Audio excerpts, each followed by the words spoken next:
Hello everyone, आज हम solve करेंगे लेसन 3 के क्वेश्चंस को। तो लेसन 3 है खनिज संपदा। यहाँ पर अभ्यास के लिए प्रश्न दिए गए हैं। प्रश्न है खनिज पदार्थ खनिज किसे कहते हैं। तो खनिज पदार्थ उन वस्तुओं को कहते हैं जो खोदकर धरातल से निकाली जाती हैं।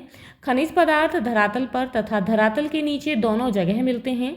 जहाँ धरातल से खोदकर खनिज को निकाला जाता है उसे खान कहते हैं। जिन कच्ची धातुओं से खनिज पदार्थ मिलकर बना होता है उन्हें अयस्क यानी कि और कहते हैं। खनिज पदार्थ दो प्रकार के होते हैं। पहला धात्विक खनिज जैसे कि लोहा, तांबा, सोना, चांदी, एल्यूमिनियम, और दूसरा अधात्विक खनिज जैसे कि कोयला, खनिज तेल, अभ्रक, गंधक, पोटास। अब यहाँ पर नेक्स्ट है लौह अयस्क कितने प्रकार के होते हैं, उनके नाम लिखिए। तो लौह अयस्क 4 प्रकार के होते हैं। लौह धातु को उसकी मजबूती के आधार पर इन 4 प्रकारों में बांटा जाता है। तो फर्स्ट यहाँ पर है मैग्नेटाइट, यह सबसे उत्तम और मजबूत किस्म का लौह अयस्क है। हेमाटाइट, यह भी उत्तम किस्म का लौह अयस्क है। लिमोनाइट, यह मध्यम किस्म का लौह अयस्क है। सिडेराइट, यह सबसे कम मजबूत लौह अयस्क है। विश्व का लगभग 1/4 लौह भंडार भारत में है और कर्नाटक, झारखंड तथा ओडिशा उत्तम किस्म के लौह भंडारों के लिए प्रसिद्ध है। अब यहाँ पर प्रश्न है भारत में मैग्नीज के 2 सबसे प्रमुख उत्पादक राज्यों के नाम लिखिए। तो भारत में मैग्नीज के 2 सबसे प्रमुख उत्पादक राज्य मध्य प्रदेश और महाराष्ट्र हैं। इन दोनों राज्यों से देश का अधिकांश मैग्नीज प्राप्त किया जाता है। मैग्नीज का उपयोग लौह इस्पात बनाने, ब्लीचिंग पाउडर, शुष्क बैटरी, चमड़ा, शीशा और माचिस जैसे उद्योगों में किया जाता है।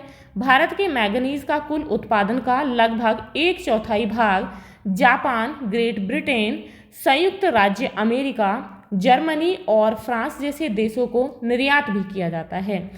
अब यहाँ पर अगला प्रश्न है हमारे जीवन में एल्यूमिनियम धातु का क्या उपयोग है। तो हमारे जीवन में एल्यूमिनियम धातु का बहुत महत्वपूर्ण उपयोग है। एल्यूमिनियम बॉक्साइट नामक अयस्क से प्राप्त किया जाता है।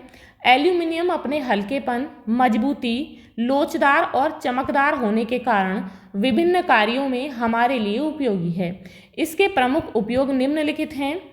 तो इसका प्रयोग होता है वायुयान यानी कि हवाई जहाज बनाने में, विद्युत तार बनाने में, मशीनों के कल पुर्जे बनाने में, फर्नीचर बनाने में, वाहन निर्माण में, बर्तन बनाने में जैसे कि थाली, गिलास, पतीला आदि। अब यहाँ पर प्रश्न है रिक्त स्थानों की पूर्ति कीजिए। तो यहाँ पर पहला है खनिज पदार्थों को से खोदकर निकाला जाता है। तो किससे खोदकर निकाला जाता है? धरातल से। नेक्स्ट है बॉक्साइट धातु का अयस्क है। तो बॉक्साइट जो है वो एल्यूमिनियम धातु का अयस्क है। नेक्स्ट है उच्च ताप की भट्टियों के निर्माण में धातु का प्रयोग होता है। तो उच्च ताप की भट्टियों के निर्माण में अभ्रक धातु का प्रयोग होता है। अब यहाँ पर नेक्स्ट है हीरा राज्य से प्राप्त होता है। तो हीरा जो है मध्य प्रदेश यानी कि पन्ना जिसे कहते हैं, तो वो मध्य प्रदेश राज्य से प्राप्त होता है। अब यहाँ पर है सही जोड़े बनाइए। तो संगमरमर प्राप्त होता है राजस्थान से, इसके साथ मिलाएंगे यूरेनियम झारखंड, सोना कर्नाटक, अभ्रक आंध्र प्रदेश।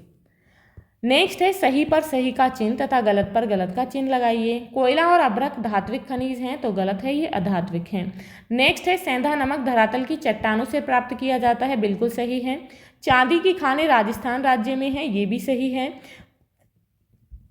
नेक्स्ट है वायुयान निर्माण में एल्यूमिनियम धातु का प्रयोग किया जाता है, तो ये भी बिल्कुल सही है। तो ये थे आपके लेसन 3 के क्वेश्चन आंसर्स। आई होप आपको समझ आ गए होंगे। तो यदि आपको इस लेसन से या क्वेश्चन आंसर से रिलेटेड कोई भी डाउट है, क्वेरी है, तो आप मुझे कमेंट बॉक्स में कमेंट करके बता सकते हैं। तो मिलते हैं नेक्स्ट वीडियो में नेक्स्ट चैप्टर के साथ। If you like this video please like and share, and if you are new on this channel please subscribe the channel. Thank you.